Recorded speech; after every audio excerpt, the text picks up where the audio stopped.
Hello everyone. এবার পুজো তো চলেই এলো, কিন্তু এই ঠাটাপোড়া গরম তো আর যাচ্ছেই না।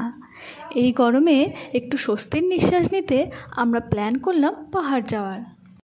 আমাদের রিসেন্টলি ঘোরার পার্টনার কিংশুকের মামাতো দাদা কম বন্ধু, তারা দুজন আর আমরা দুজন, এই চারজন মিলে চলে গেলাম কালিম্পং। সকাল 8:30টায় আমরা জলপাইগুড়ি শান্তিপাড়া থেকে বাস ধরি। তারপর এয়ারভিউ মোড়ে নেমে সেখান থেকে অটো ধরে পানি ট্যাঙ্কি মোড় থেকে কালিম্পংয়ের জন্য শেয়ার গাড়িতে টিকিট কাটলাম।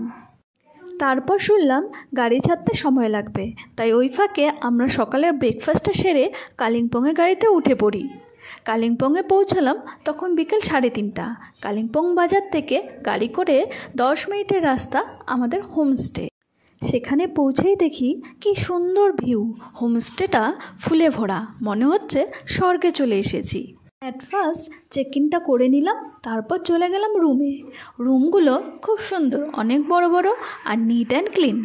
এরপর পুরো জায়গাটা ঘুরে দেখছিলাম, সত্যি এত সুন্দরভাবে সাজানো দেখে মন প্রাণ সব যেন জুড়িয়ে গেল। এরপর সন্ধেবেলা বেরিয়ে পড়লাম বাইরেটা ঘুরবো বলে। হাঁটতে হাঁটতে হঠাৎ দেখতে পেলাম একটা ক্যাফে। ভিতরের ভিউটা তোমরা শুধু দেখো, এই এক অসাধারণ জায়গা। এখান থেকে পুরো কালিম্পং শহরটা দেখা যাচ্ছিল।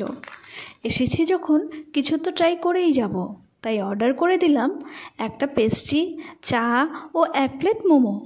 মোমোর সাথে যে চাটনিটা দিয়েছিল সেই স্বাদ আমার জিভে কিন্তু এখনও লেগে আছে।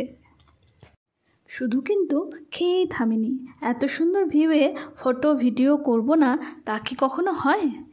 অনেক রকমের পোজ দিয়ে ফটো ভিডিও করার পর আমরা আবার চলে আসি হোমস্টেতে। সকালে ব্রেকফাস্ট সেরে আমরা চলে আসি বাস স্ট্যান্ডে।